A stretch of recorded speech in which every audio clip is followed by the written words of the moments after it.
This is Unboxed by Aramex. It's a podcast series of compelling stories and cultural perspectives. My name's Tim Elliott, and this time on Unboxed, and we're joined by Budreya Faisal, who is the CEO of Ghost Concept, which is a sports culture marketing consultancy. She's also the founder and creative director behind Bleach, which is based around I think it's fair to say, unique take on the world of abaya fashion. Budreya, thank you for being here. Nice to see you. Thank you. You didn't mention Banaat FC though, so... I haven't, but I'm going to come to that. I've already been pulled up, but no, right. It's fine. We're going to get to everything, hopefully, as much of what you've done and you are continuing to do as we can. I want to start by taking you back to Italy, Right. if that's okay, because I know it's a time that your life changed. You went to Milan, and here's the football link. It was a stadium tour, I've read, of the San Siro, which is what Inter's ground and AC Milan's ground, that really changed your life. And the kind of central character in that was the Ukrainian striker Andrei Shevchenko. And I'm wondering how that all came about. Tell me the story. Well, being in Italy and being fairly new to Italy, we didn't know much about the city. So my friends and I decided to go and check out the stadium. I had no interest in football at the time. We went to check out San Siro as a building that anyone in Italy really has to go and check out. Sure. And there happened to be a game. We weren't even, we didn't have tickets in advance or anything. We got tickets, we went in, and we just sat to watch a bit of that game, which wasn't a very good game, actually. It was against Messina, which was, I think, relegated that season. Mm-hmm. But then my eye just caught that number 7, and I was just in awe of what I was watching. And I didn't know what I was watching. Of course. That season, he was top scorer, he was Golden Boot. But I didn't know any of that. Right. I didn't know what good football was. But I think I learned it through that moment when I saw Shevchenko. Okay. And it was it literally like a light bulb? Kind of. I was definitely interested. I wanted to know more. I went to an internet cafe and I Googled the number 7. Yes, that tells you a little bit about my age. But I went to an internet cafe and I looked them up and decided to go back and watch more games. And I was hooked. I was at almost every AC Milan game. It's a fantastic kit. Well, what took you to Italy, though? I went for my master's. It was actually half of a master's program. So there was a master's program in that university, private university called Scuola Politecnica di Design. It's a master's-only university, quite small and specialized. And they had the car design major, which at the time, there was only 6 universities around the world that offered car design. And I was obsessed with cars growing up. So I wanted to do something else. And as a creative or someone who'd studied car design, I thought maybe, studied graphic design, I thought the next step would be to look up a major that kind of makes sense with cars. So car design came up, found that university. And every year they had a different sponsor of the program. The year before they had Alfa Romeo, and then that year they had Lamborghini. Okay. But to get into that program, you had to do 2 years. So there was a foundation year first, and then you'd get into Lamborghini. I just wanted to do the Lamborghini year. Right. So they told me, first of all, I didn't make it. I didn't make the cut. And I wrote back saying, I will do whatever it takes. And I wrote the longest essay about my passion for cars and the sound of an engine and everything I felt about cars. And said, I'm ready to take any courses you tell me I had to take. They sent me a bunch of courses and said, good luck. And I completed them all, sent it back, and they said, welcome to the program. But the program was never going to be a full master's, but it was still worth it to me that I got to do some kind of higher education and learn from the guys and the masters at Lamborghini Design. So your thing, I mean, at this point in your life, you're thinking, where am I going to go? What am I going to do? I know I want to do a master's. You go and do car design. You were heading into the car world in some way? Or? I didn't really think I was going to work in anything to do with cars. This was almost a passion project for me. Right. A year, something I needed to do. I wanted to go study abroad when I was younger. For my bachelor's. But you've got the football bug there, and it's obviously had a and even effect. Just studying with Lamborghini opened doors here because when the Formula One happened here, I was headhunted for that because I Right. was the only Emirati to have studied anything to do with cars at the time. So even if it wasn't a master's degree, it was still someone studied something impressive with cars. And that got me a very cool job at the first Formula One. Okay, so the petrol head, if you excuse the Yeah. term, goes to Milan, studies, gets the football bug, comes back, and thinks, right, I'm home now. I need to get serious. What's next? F1 was the first. Well, no, not the first. I worked a couple jobs in marketing. I worked at Dubai Tourism as well and overseas promotions. And then that's when I got the call for Formula One, and it was a cool job. I got to work at the CEO's office. I was a creative advisor for special projects. So basically anything creative and exciting that I could get my hands on, I got to do. So I designed the interiors for all the grandstands, even the graphics on the wall, worked on the biggest volunteer program in the history of Formula One at the time, created or curated the art on the walls of the main office that was inspired by all the different racers and drivers that were in that year. It was very, very exciting. But what I learned at that point was that I liked the sports world, which I didn't know that was what I wanted to do with my life. Okay. That's the bug that I caught professionally. That was the moment I decided I like the speed of things. I like the pace. This is what I want to do.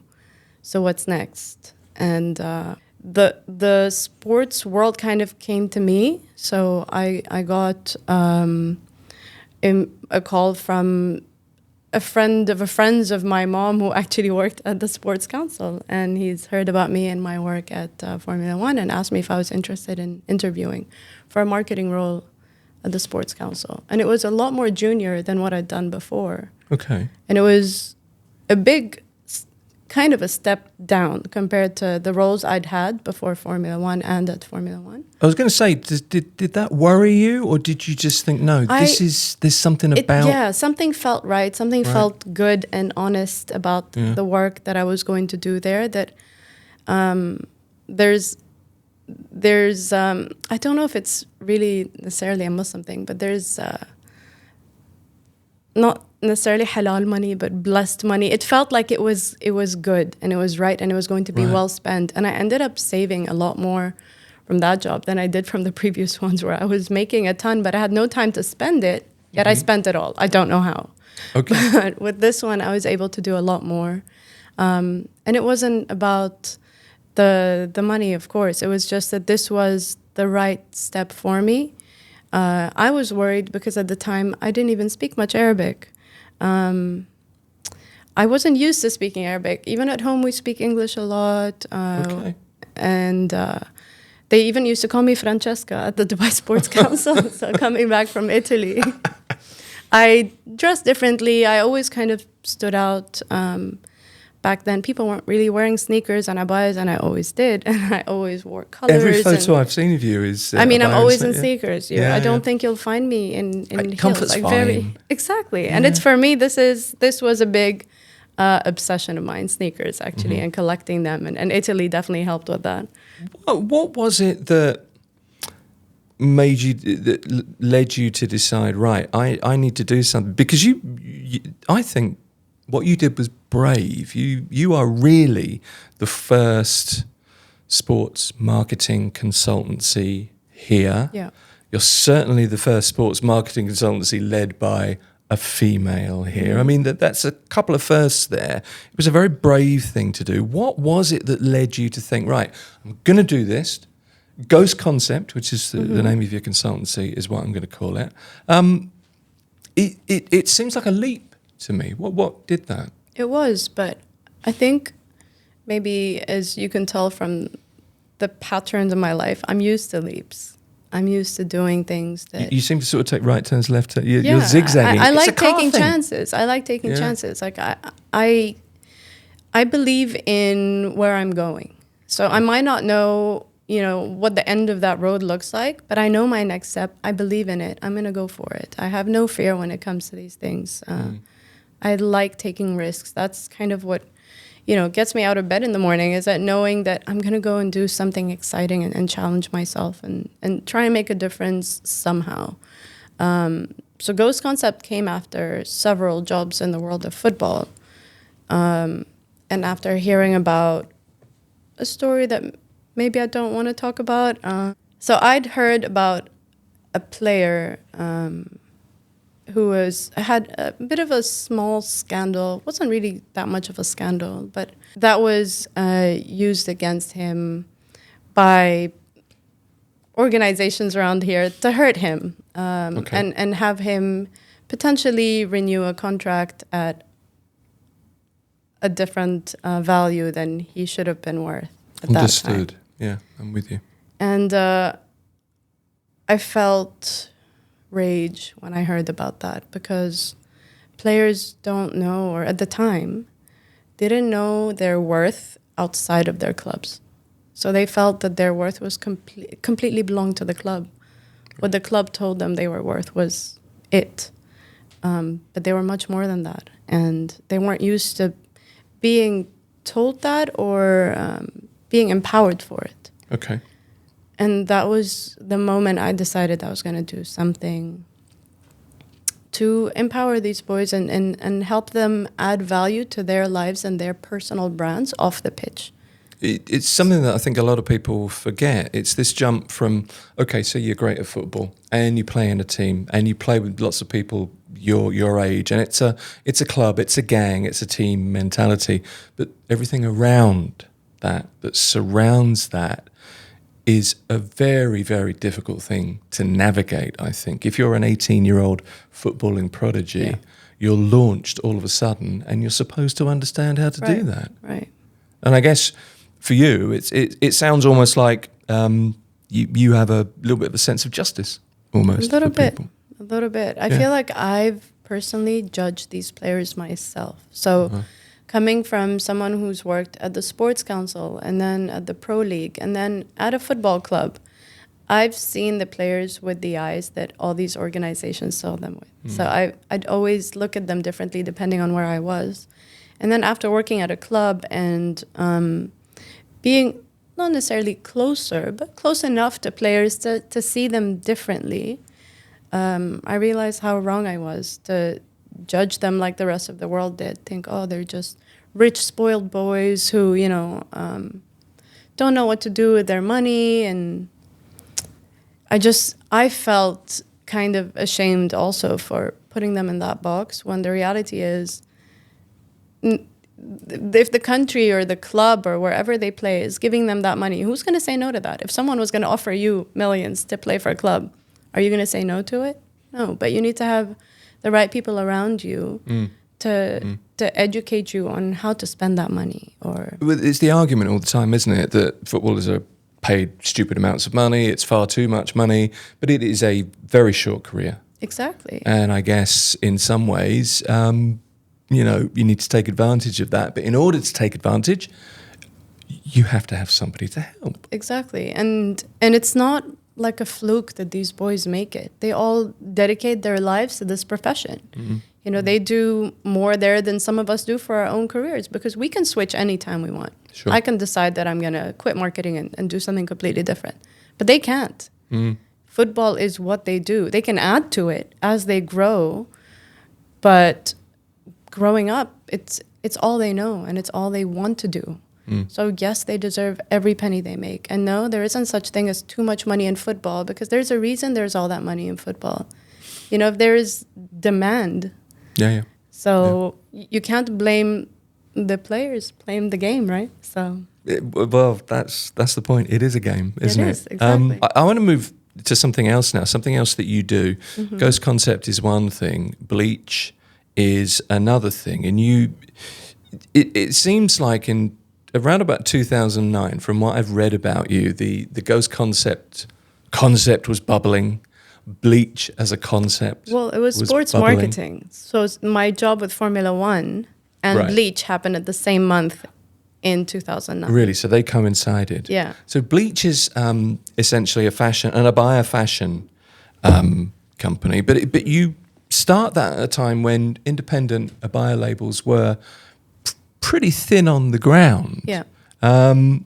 What made you do that? Well, being Francesca at Right, okay. Dubai Sports So your Council. alter ego comes back in again. I knew that what I wanted to wear just wasn't out there. It's pretty much every designer's story. Okay, if you ask any abaya designer, Right. that I wanted to wear something I couldn't find in the market, blah blah. But that is the story. A lot of what was out there had crystals and bling, and it was more traditionally designed. That just didn't suit me at all. Just wanted something to represent me. And the funny thing is, what I ended up designing did not look like me either, but it felt like the best creative outlet for me. Okay.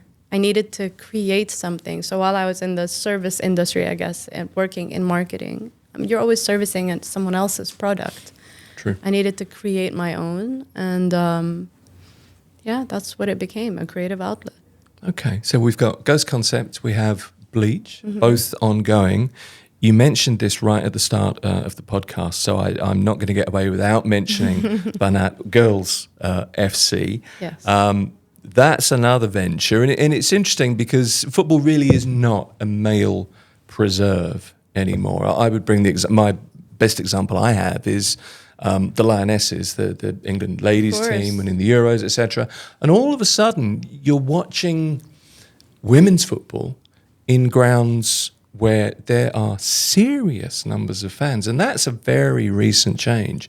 And that's something I guess that you're trying to inculcate, to drive here in the UAE as well now. Yeah, but speaking of women's football and being a recent change, the crowd sizes are a recent change. No, actually, the history of women's football started in the UK with a club called the Dick Kerr Ladies in the earlier than the 1920s. That is and true. They had sold out 60,000, like the numbers of fans they had. They were outdoing the men. That sanctions were later put in place to ban women's football for 50 years because of how successful it was in the UK, because the women outdid the men. So people looking at it now and saying, well, this is new, it's actually not. Think of it as women are making a comeback. I feel like I've been put in my place, and you were right to do so. But no, that's very fair. But they were so good. They were invited to play in Mexico. They actually flew to Mexico for a tournament and realized they were joining a men's tournament where they actually won. They were that good. It's frustrating when people look at women's football and think they don't compare. Compared to what? Why don't you compare yourselves to the women that played back then? But also, we are different. We are made different. We have, different bodies, different abilities. That there should be no comparing whatsoever. We should be seen as an individual sport, separate from men's football. There's a lot women can't do that men can do, and vice versa as well. Yeah. But we're very, very happy to see the sport grow internationally the way it did. And that's what actually brought me here. I personally am also guilty of not giving that sport any attention. So similarly to Ghost Concept, how I looked at the players, I judged them the way others did and did not give them the place that they held, the place that they deserved in the world of football. I did not hold them to that regard before. And so almost Ghost Concept was my way of making up for that. Okay. And it's the same with Banaat FC. That's also my way of saying, my bad for not giving you guys attention before. And then I got to know a lot more girls, a lot more players, and managed one of the players I managed from Ghost Concept side in terms of PR and marketing was a player for the Egyptian national team. And I got her an Adidas contract. That was a very big deal for women's football in general. And while I was in Egypt after filming, I went out with her and her friends, and we took a felucca on the Nile. And we had a great time. And then until I heard about the salaries, till I heard about these girls who consider themselves professional players in a strong league like Egypt, who do nothing but play football and make peanuts. They make what doesn't count as 200 dirhams a month. And they were insisting on paying for the cab, paying for the felucca, and I'm like, that's not going to happen. But they were just beautiful, happy human beings who are just, full on life and very satisfied with what they do. And while they do have complaints, they're still happy for this to be all they do. But they're doing what they love to do. Sure, but they're not. If they they're didn't not have being rewarded. families there, how could they sustain it? Sure. And because I also managed men in Egypt on the national team, I know the discrepancies there. And that broke my heart. That made me feel like, oh my God, I have failed you. Like, I'm going to do what I can. Obviously, I can't save everyone. But I knew about other girls around here and girls in Saudi and their stories with football. It's not all money related because women here don't get paid to play football unless you play for one club in Abu Dhabi. But it's not professional sport here just yet. So like I said, it's not about the money, but get them the attention they deserve. And so I decided to do something about all that and create something that would maybe make the country prioritize women's football a little bit more. Instead of wait for them to prioritize it and then I service the industry, instead let me, contribute to the industry and kind of create it if I can in terms of club level for Dubai. Back to your sense of justice again, I think. You do so many things. It strikes me that you have to love what you do, and I can see it's very clear that you do love what you do. I mean, why would you get out of bed in the morning if you don't love what you do? It's kind of pointless. But for real fulfillment, it's purpose that's the key. So what do you think is more important? Do you think, is it purpose or is it passion? Purpose, 100%. I actually thought about this exact statement recently. Okay. Because, you can somewhat lose your passion for something when you get burnout. You can be over something. But if the result and the impact that you're working towards is so important to you, if I hold it in such high regard, like I have to do this because if I don't, there won't be more money put into the game. There won't be more clubs for the girls to play at. Obviously, it's not my responsibility alone, but I take it personally. It is something I have to do. So purpose is definitely more important than passion. Do you know, you haven't mentioned money once. I know. It's not a good thing. Well, two ways of looking at it. I just always think that, money's a great driver. It's a handy thing. It's great to have. All of that is a given. But it doesn't strike me that it's not a motivator for you. No, not in this. Because every time I take on a challenge, it's just such a unique one that it's always going to be a process where I have to educate people on what I'm trying to do before I can actually do it. Right. And get them to trust in what I'm going to do. So it's never going to be a moneymaker at the start. I always have like long term. So I know like 5 years down the line, this can be great. This can, turn around quite a good amount of money for the business. But at the start, I have to change mindsets. I always want to change mindsets. That is a priority for me because once you change a mindset down the line, that will result in money for someone. Sure. For the industry, for the players. One of the reasons we're doing this podcast, one of the reasons for, Unboxed to be alive, if you like, is it's a bit like Aramex back in the day. It's about pioneering things in lots of ways, and you're clearly of that mold. And I want to ask a few questions of you, very specific questions. I'd like to pick your brains. And these questions are going to change in each of the episodes in this series, but I have a number of questions here, and I'm going to start with this one, if you don't mind. If you could go back and give your younger self one piece of advice based on what we've talked about today, maybe it's the money thing, I don't know, but what would it be? That piece of advice. I don't know. I had a lot of non-believers that I've faced, obviously, because I always do things that are somewhat challenging to the norm and kind of bring new ideas to the industry. And I wasn't always almost never one to be shaken by that because I believe in my vision. I know where I'm going, even if you don't see it. I know the crazy painting that I'm painting. I can see it, and I know it's going to be worth a lot one day. But I think it did create a lot of doubt in me still. And Do you think there's less doubt now in that crazy painting that nobody else can see? I'm getting a little emotional. It's fine. Take your time. It's a hard one, isn't it? I guess. If you faced adversity. Yeah, and I think just more than that, really, I don't think... Ugh, it's so lame.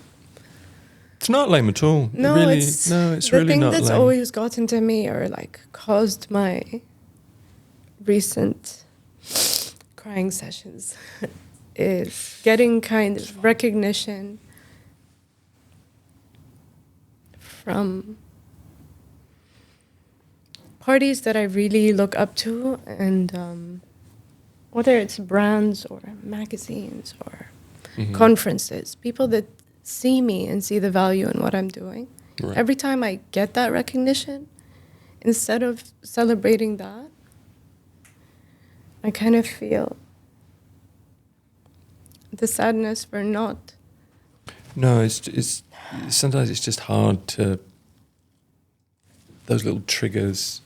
Yeah, and I hate You that know? this keeps getting to me because It it's come up makes a you lot. human. It's come up a lot that being recognized internationally just really reminds me at how unrecognized I am here and unappreciated I am here. Oh, I see. No, I can see. Yeah, I can see what you mean. Which is not fair because I do get, it's not fair to say because I do have a lot of support from government organizations, from federations.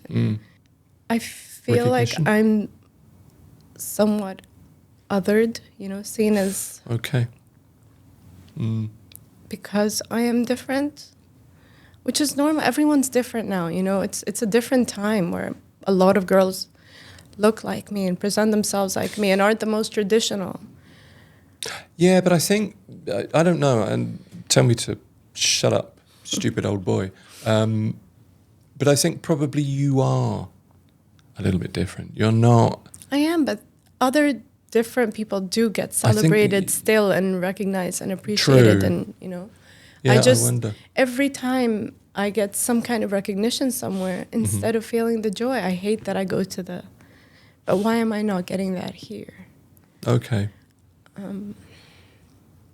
I do compare myself to other people, and I don't like that I do that, but I compare myself to others, friends who are entrepreneurs, people who have made it or, maybe gone through similar journeys as me, but then I think, how come it was so much easier for them? I think you've kind of answered the advice question. The looking back at your younger self. It's almost like it's a roundabout way of saying, be ready for how tough this is going to be. Of course. I mean, that Of it course. seems to be that because Yeah. but then who said life was going to be easy, Budreya? No, for sure. But I just feel like, there is a general view of Emiratis or Emirati women and the luxury that comes with being an Emirati woman. There is a stereotype. Right. Sure. I kind of wish I had a little bit of that. It's kind of good to not be a stereotype, and Of course. you're clearly of not. course, yeah. But in terms of also what I've learned from that is I can't blame anyone for not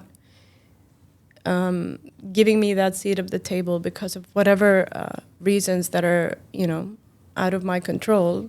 But what I could have done and what I should have done was that I should have gone and asked for help and asked. I know it's my ego would tell me, no, they should come to me and they should appreciate me and they should invite me and all of that. But I also learned recently that if you don't ask, you don't get. And there is no shame in going and saying, I'm doing this and that. I'm going to be doing this for this industry or for the country or for the city, and I want you to support me. Tell me what we're going to do together to get me there. Yeah.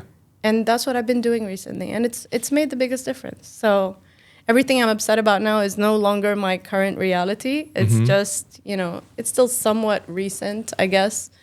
But I've gone to these figures and these organizations and had these kind of conversations with them and said, now I'm doing this and that, and I've done a lot here. It's your turn to step up and tell me what you're going to do for me, for this club, for this industry. How are we going to change things together? It's the second question I was going to ask you, the second kind of takeaway question I was going to ask you was the lesson. And I think that is the lesson, yes, isn't it? absolutely. Ask to get. Absolutely. And that's a hard lesson to learn. It is, but this country it's so easy and so beautiful here, the support that you can get, and how, there's so many open doors, but I don't know why people maybe like me are too afraid to go and knock, and just go and ask. No one's going to turn you away. Well, it's as though you think, I have to struggle to get there and I've got to do this, but actually... Like, why did I do that to myself? I could have gone earlier and said, I'm going to be doing this and this, and I want you to support me. And I would have gotten the support. But I chose the hard life, Sometimes. But not anymore. That's not who I am now. I am now president of a club. I'm enjoying sitting upstairs. The way I'm imagining my future, maybe that's a question you have for me for later on, but I'll tell you now. I'm envisioning my own football facility. Okay. And I want, to see my first women's purpose-built facility in the UAE. First or second, I don't care about being first anymore. I just want it to happen. And I want my stadium out there, and I want my office, and I want to sit upstairs and just watch the training. Have you seen Ted Lasso? I love Ted Lasso. That's the seat I want. I want to sit up there, and I want to just hear about people's issues and help them fix it and make decisions. And even though I'm not at that kind of desk, I have my office, but I'm kind of treating it like that now. And I'm very, very happy with where I am now and where I'm definitely going. Good for you. And would that, this is the third question, would that define success for you? Is that one of the definitions of? It's one of, but my biggest goal here, if I'm thinking about what's the thing I want the most out of everything I'm doing is, and I've touched on this before, is I want to change mindsets. So it's more than the physical space or having something tangible. I want to change mindsets, and that's something I've always wanted to do. So if my mission from Ghost Concept to my personal account to everything is elevating the representation of Arab sports, that is changing mindsets. I'm trying to make you look at us differently, and I'm trying to make us look at us differently. That's what I want to do the most. That's what will help me get there. That's the name for your book, Changing Mindsets, the Budreya Faisal story. I can see it on the shelves now. Maybe. Bestseller, all that, no doubt. I've got one more question for you, because I think really you, in one way or another, you've kind of answered everything I wanted to ask. And this is the question that we're going to ask everybody on this podcast. It's what would you like to see happen or change or affect most in the world? And it's really me saying to you, what would you most like to unbox, to unpack, and why would you like to do that? Well, I'm going to go back to changing mindsets. That's what I would like to change the most. Especially now, if I'm looking at where I am now in my career, and women's football being my whole life right now. One of our missions is changing the perception of women's football so we can get Arab families, Arab, Asian, African, everyone from around here, to look at us differently and to look at the sport as an option for women, as something that is, it doesn't have to be feminine or masculine, it's just a sport. Just like basketball, handball, volleyball. I don't know why. When a girl kicks a ball, it's different. But I want to change mindsets. I want parents to look at the sport as an option for girls. And that's going to change everything for the industry. Because like I said, if we have those parents on board, those parents are going to bring girls into the sport. They're going to sit in their boardrooms. They're going to sit in their companies and decide to invest. They're going to sponsor. They're going to change regulations. They're going to grow the sport. That's where I need to start, and that's what I need to do the most. Because, again, the impact is not going to affect me specifically, but the sport in general. And as you know, I work for purpose more than anything, and I want to change the game. That's fair. That's fulfillment, I think. Budreya Faisal, it's been a real pleasure to talk to you. Thank you for coming on. Thank you for having me.